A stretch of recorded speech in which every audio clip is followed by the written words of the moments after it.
Governo mundial. Poder e dominação dos mais fracos através do medo. Uma justiça que causa dúvida até mesmo em quem a pratica. Pulso firme, prioridades e preferências de humanos que se intitulam deuses e se colocam acima dos outros humanos.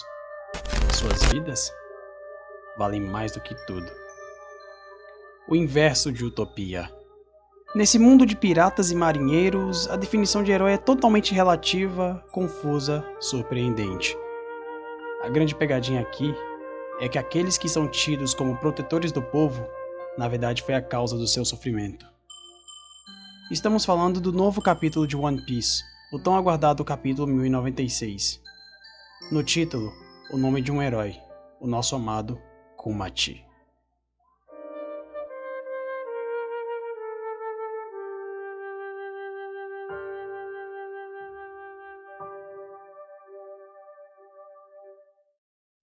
Olá pessoal, aqui é o Shonen Mito e galera, na última quarta-feira saiu o capítulo 1096 de One Piece e eu diria que esse capítulo foi um dos mais emocionantes de toda a obra. Em primeiro lugar, eu gostaria de agradecer a quem comentou no último vídeo. Mano, vocês são lindos demais, mano.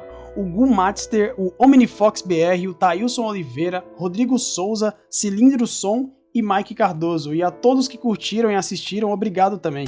Queria pedir também a você que não é inscrito, mano, vai se inscrever aí, pô, dá uma força aí, vai. E agora com a sua inscrição, bora pro One Piece, capítulo 1096.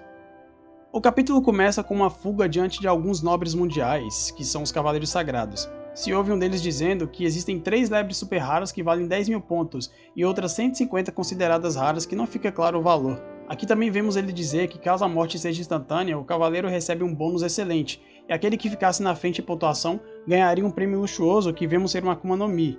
Esse era o prêmio desse jogo de genocidas. Pois depois descobrimos que na verdade as lebres são pessoas que eram os moradores nativos de God Valley, sendo tratados como simples animais e usados para esse jogo macabro que os líderes mundiais que deveriam proteger o povo praticavam a cada 3 anos. No quartel-general vemos o atual comandante de frota da época, que era o Kong, pedindo ao Garp, que ainda não era chamado de herói da marinha, para ir a God Valley, sem revelar detalhes da missão, pois esse campeonato mortal era algo secreto que somente os líderes mundiais sabiam. Garp se nega a ir em direção à ilha de God Valley, mas logo muda de ideia ao saber que Gold Roger estava indo para lá também. Na ilha, vemos Sant Figarland Garling, que chama os outros competidores de criança, demonstrando se achar tão forte que os outros para ele são apenas como crianças.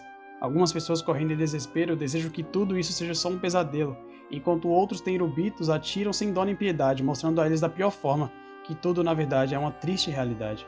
Enquanto isso, no Novo Mundo, na ilha de Hachinoso, vemos que os piratas Rock zarparam em direção a God Valley, para esse que seria um grande incidente no mundo pirata. E lá vemos que uma quantidade enorme de navios da marinha cercaram toda a ilha de God Valley, tirando toda a esperança que o povo tinha de se livrar de ser apagado da história. Bem alto, vemos Ivankov que anuncia que há 100.000 lebres ou pessoas serão exterminados em 3 semanas sem nenhum sobrevivente. Vemos que o que foi passado para os moradores é que se sobrevivessem por 3 semanas seriam livres. Ivankov desmente dizendo que o número de sobreviventes dos torneios passados foi de 0 pessoas. As pessoas que foram enganadas descobrem que o único fato de terem sido enganados com essa história é porque, para os nobres, não teria a menor graça matar pessoas que estão sem esperança. A única saída era fugir dali, pois God Valley iria se tornar um verdadeiro além. Em um quadro vemos São Garling montado em seu pássaro. Ele já possuía 10.000 pontos, pois está mirando nas lebres mais valiosas. Numa árvore ao lado, vemos o Caracol Câmera registrando tudo o que está acontecendo por ali. Logo abaixo, descobrimos que o Caracol pertence a Dini, que já descobriu que os prêmios são Akumas no Mi e serão a chave para que eles escapem da ilha. A de maior interesse era uma fruta que tinha a habilidade de transformar o usuário em um dragão azul poderoso, e também a fruta da patinha, Nikyu Nikyu no Mi, que tinha a habilidade de mandar qualquer um e até si mesmo para uma ilha distante. Kuma, Dini e Ivankov planejam pegar as frutas e comer para que possam salvar o maior número de pessoas possíveis. Dini se dispõe a ir pegar, pois é especialista em roubo, inclusive fazia 2 semanas já que ela estava transmitindo os acontecimentos dessa ilha para o mundo lá fora. Kuma decide servir de isca, pois seu corpo é grande e então teria mais chance de sobreviver.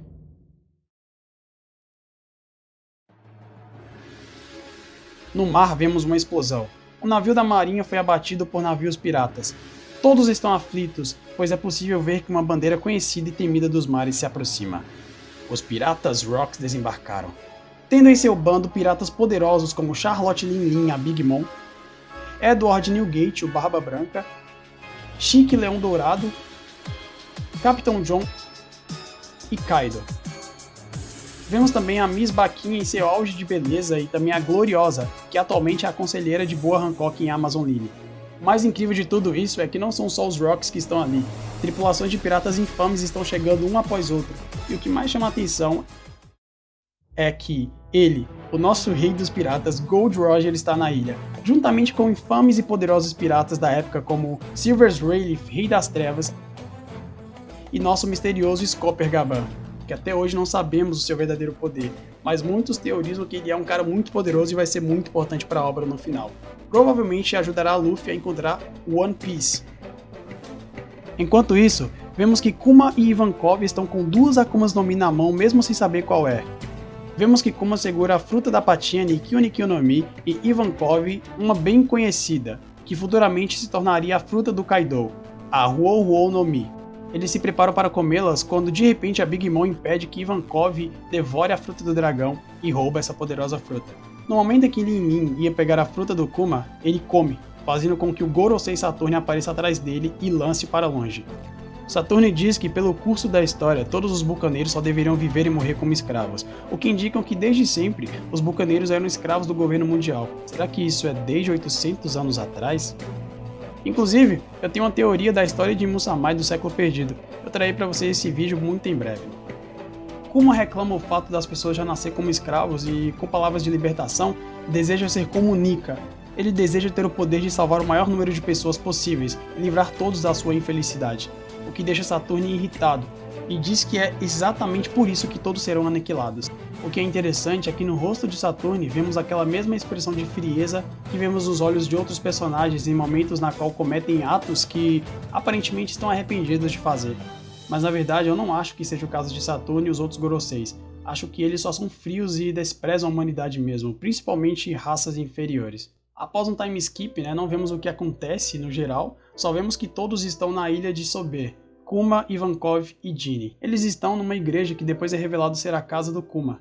As últimas notícias que temos é sobre o herói da marinha Garp e, possivelmente, notícias sobre a vitória dele contra os piratas Rocks. Ficamos sabendo que Kuma conseguiu salvar 500 pessoas, mas se sente triste porque poderia ter salvado muito mais. Em suas mãos vemos que se formou aquelas almofadinhas de urso e essa mão se tornou o símbolo da libertação. Ivankov decide ir para o mar aproveitando sua liberdade e todos se despedem dele. Kuma e Ginny decidem trabalhar juntos vendendo madeira para comprar alimentos, pois não queriam mais depender de lixo ou de roubar para comer. De repente, duas crianças começam a caçoar e apedrejar o Kuma por ter um tamanho muito grande para 9 anos e começam a chamar ele de monstro e coisas desse tipo. Após Ginny bater neles, vemos o Kuma usar suas habilidades para remover a dor neles. A mesma habilidade que usou para remover a dor do Luffy em Thriller Bark. Mano, a fruta do Kuma é realmente muito impressionante. Além de servir de teletransporte, ainda consegue tocar e remover o tangível e intangível, como a dor, o ar e várias outras coisas. Uma fruta realmente poderosa e versátil. E aqui no fim, vemos um ato que é o mais emocionante do capítulo. Ginny e Kuma se sentem muito felizes por estarem com a barriga cheia pela primeira vez. E cara, isso me quebrou de uma maneira, mano, pois apesar de serem apenas crianças, eles já sofreram muito nas mãos dos nobres mundiais. E sinceramente, eu acho que a magia de One Piece é essa. Causar sensações nas pessoas, como se tudo que acontecesse ali fosse real, mas quem disse que não é real? God Valley não é nada mais do que o retrato de acontecimentos históricos ruins que fizeram uma mancha de sangue no mundo, como o Holocausto de Auschwitz, por exemplo, e vários outros extermínios que já aconteceram no mundo.